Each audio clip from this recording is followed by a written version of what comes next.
Olha só, o ano é 2024, pois é, mas o presidente do Conselho Federal de Medicina, o CFM, José Irã da Silva Galo, disse no Senado que a autonomia da mulher deve ser limitada quando o assunto é a interrupção da gestação, ainda que esteja nos casos previstos da Constituição, ou seja, sem autonomia para as pessoas que gestam.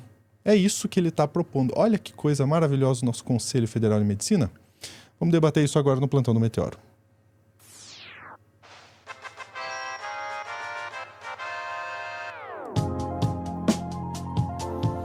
Eu tenho que me segurar aqui para falar algumas coisas, mas melhor do que eu falar é a Dai falar. Por isso eu vou colocar até uma reação antes dela entrar aqui, ó. Calem a boca que tem uma mulher falando. É isso. Eu vou ficar quieto. Dai, é com você. Olha, eu dei risada pela reação, que é uma reação maravilhosa. Mas é extremamente tenso e absurdo, sim. Parece que estamos vivendo num ponto de ai assim. Parece que a gente está vivendo num momento de distopia, porque essas salas elas não são aceitas, minimamente aceitas. E aí vamos lá, né? Vamos contextualizar, se é que tem algum contexto. CFM, né, o José Irã, ele tem apoio de alguns conservadores e justamente posteriormente há uma decisão que foi contrária à decisão, à orientação do CFM sobre interrupções de gestação após 22 semanas. A orientação do Conselho de Medicina era que não houvesse interrupção. Essa decisão foi questionada no Supremo Tribunal Federal e a gente teve uma liminar favorável, uma decisão favorável do Alexandre de Moraes, que declarou inconstitucional, de fato, não faria sentido a não interrupção posteriormente a esse prazo, sendo que a gente está falando apenas de interrupções de gestação em casos legais, aqueles casos em que a vítima, em que há uma vítima de uma violência sexual, em que o bebê ele não tem, que ele já não tem mais batimentos, ele não tem cérebro, etc. E tal, e por questões desse tipo, são as questões de interrupção. A gente está falando, então, do Brasil admitir que uma mulher com 25 semanas ou 24 semanas carregue uma criança fruto de uma violência sexual ou uma criança que vai nascer, por exemplo, e falecer algumas horas depois, porque é um bebê anencéfalo. É nesse nível que a gente está aqui debatendo.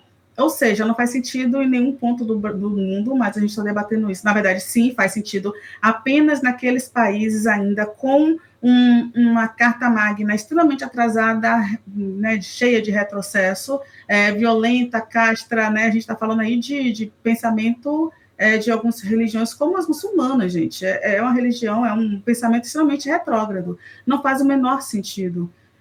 E a gente está trazendo isso, exportando esse pensamento numa linha conservadora e sim religiosa, em um Estado que é laico e é antidemocrático, é inconstitucional o pensamento do Conselho de Medicina.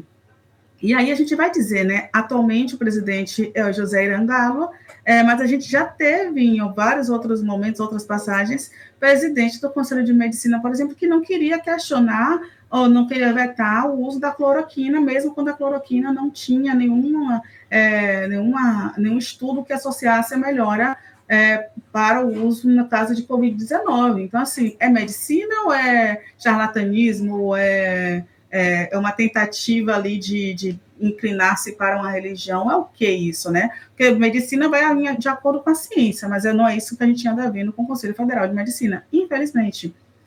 Vamos assistir a fala do presidente? Eu peço desculpas, inclusive a gente, né, alerta de gatilho, mas vamos assistir o que ele fala. Nesse campo, o direito à autonomia da mulher esbarra, sem dúvida, no dever constitucional imposto a todos nós de proteger a vida de qualquer um, mesmo um ser humano formado com 22 semanas. Falamos aqui de consenso estabelecido pela Constituição de 88 e diferentes acordos internacionais, dos quais o Brasil é signatário, como defensor reconhecido dos direitos humanos.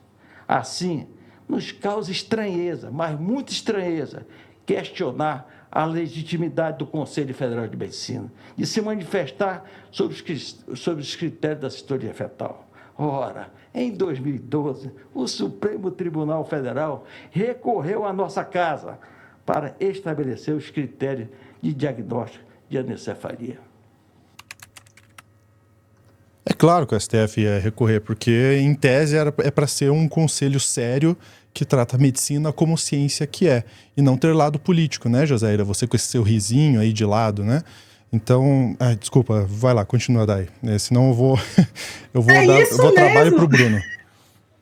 Não, mas é isso mesmo. Se o STF não perguntasse a médicos, e é um Conselho Federal de Medicina, quais são os parâmetros, né? Porque a gente teve ali um caso de microcefalia, para quem, né, não lembra disso, a gente teve no Brasil um surto ali de microcefalia, e foi necessário também a gente compreender o que seria um feto com chances reais de vida ou sem chances de vida, anencefalia, etc. e tal. Houve um debate sério sobre isso. E quem se pergunta sobre isso? A gente imagina que os médicos eles são capazes de fazer isso.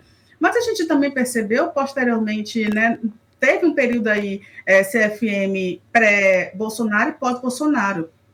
O pré-Bolsonaro já era complicado, só que o pós-Bolsonaro parece que é ladeira abaixo, porque a gente tem aí, por exemplo, a Associação Brasileira de Ozonioterapia, né, e o CFM, eles admitiram aí a utilização do procedimento com ozônio, pelo menos para estudo, para pesquisa, né, no momento em que se falava do procedimento para Covid-19. Olha, não pode para Covid, mas está liberado para pesquisa. E aí, o que é que as clínicas automaticamente fizeram?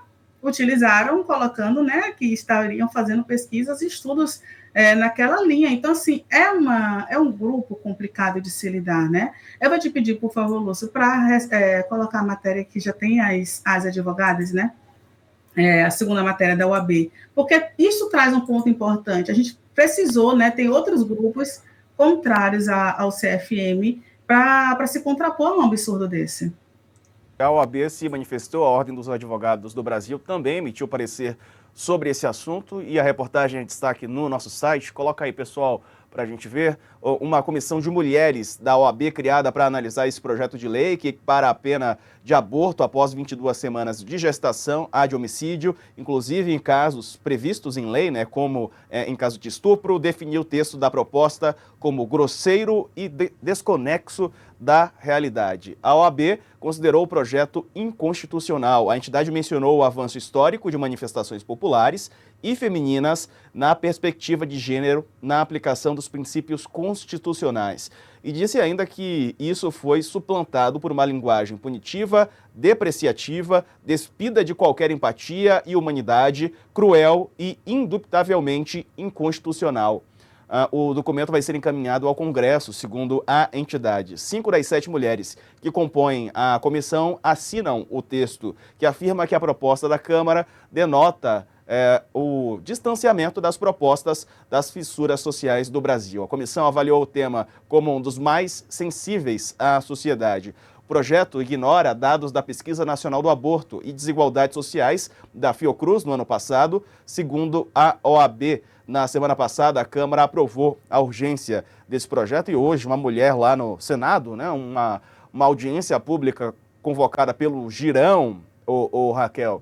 E aí, uma audiência que só tinha um lado, né, só tinham as pessoas que são favoráveis a esse projeto de lei. Teve até uma atuação, né, de uma atriz, uma mulher que fez uma performance de um aborto que deixou o presidente do Senado ali também chateado com essa situação, né? A gente está vendo aí a atuação feita por essa... Não, chega dessa mulher por enquanto.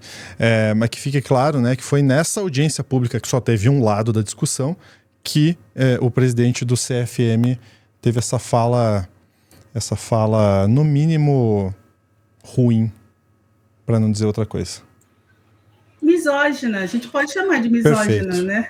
Obrigado, Dai. Porque quando ele chega em um ponto e diz assim, o direito à soberania do seu corpo, à autonomia do seu corpo, o direito ao seu corpo, ele não existe para X caso, ele também está dizendo que o direito ao corpo não existe em momento nenhum para as mulheres, né? E, sobretudo, vamos lembrar que no Brasil tem vários estudos, inclusive tem uma pesquisadora que é a Emanuele Aduni, que está na Fiocruz hoje, e ela faz estudos interessantes trazendo a relação entre mulheres negras e o aborto, que hoje quem morre, quem é vítima de aborto, inclusive procedimentos que são regulares, quem mais sofre nas filas, quem mais tem um procedimento negado, são pessoas negras e pobres, majoritariamente, porque uma pessoa com dinheiro, ela pode ir a alguma clínica voluntariamente, basta ter dinheiro que ela pode fazer o procedimento, e é isso que a gente compreende, ou seja, um projeto desse só tende a levar essas mulheres ainda mais para um procedimento clandestino que estaria arriscando ainda mais as suas vidas. A gente está falando de saúde pública, não é religião. Quem não quiser fazer a interrupção de gestação não faz, não tem obrigação de fazer, sabe? A pessoa deveria ter o direito à escolha minimamente, e é isso que hoje o CFM está tentando também impedir, né? Mas aí a gente trouxe, né? Tem um Girão, né? Tem um Girão nisso tudo. O Girão foi aquela pessoa ali que organizou o ato em que a atriz estava ali, né? Fazendo sua performance. Vale falar do Girão nesse momento também. Por quê? Porque o Girão é aquela pessoa que falou ali que não existe ditadura. Vamos ouvir o que ele fala, que não existe ditadura? Infelizmente, vamos lá. Senhor presidente, um dia de paz. Nesse recesso foram barbaridades possíveis. O maior partido é o PL, e hoje nós chegamos, acho que no ápice, porque uma ditadura que não vai em cima de partido político não é uma ditadura. Nós estamos vivendo uma ditadura nesse país, falo isso constrangido, porque o Senado Federal é corresponsável por esse caos institucional, por esse país estar de cabeça para baixo como está hoje. Eu faço parte desse Senado. Nós estamos no momento histórico. Essa fala do Girão foi uma fala quando a Polícia Federal foi lá bater na porta da galera do PL, né, dos partidos ali. Por quê? Por irregularidades, por suspeita ali de tentativa de golpe. E aí tem uma outra fala dele agora recente, quando ele levou o puxãozinho de orelha do Pacheco. Olha como ele muda o discurso. Deixa eu colocar aqui, só um minuto. Pronto. Essa fala da artista, né? Isso, é o que ele fala da artista. Dezenas de audiências aqui no plenário do Senado, e essa artista que tem, ela pode se expressar livremente, nós não estamos numa ditadura ainda, né? E ela se expressou da forma que ela, inclusive nós dialogamos sobre isso, né? Eu passei mais ou menos o roteiro para ela do que seria, ela já fez outras apresentações aqui, e não tem motivo nenhum, absolutamente, porque aqui é uma casa da liberdade. Eu não entendo. Mudou, senador? É liberdade ou não é liberdade? Ele está na ditadura ou não está na ditadura? Porque pelo discurso até do presidente do CFM, se a mulher não tem autonomia, a gente está no regime ditatorial. O Estado está subindo todas as nossas autonomias. Mas agora, né, o Girão, ele fala isso, olha, o Estado a gente está vivendo uma ditadura, mas quando ele é aquela pessoa que é enquadrada ali no regime de fazer alguma coisa absurda, né, de estar ali levando uma mulher para fazer com que outras se sintam constrangidas, né, no processo ali vexatório, aí não, aí a gente tem que ter liberdade de expressão. Difícil, né, lidar com essa galera da extrema-direita, né? Sabe o que eu vou fazer? Eu vou encerrar isso, porque chega dessa galera, por favor. É isso aí, meu pessoal. Comenta aí o que vocês acharam disso tudo, dessa pataquada toda. Um abraço, até a próxima.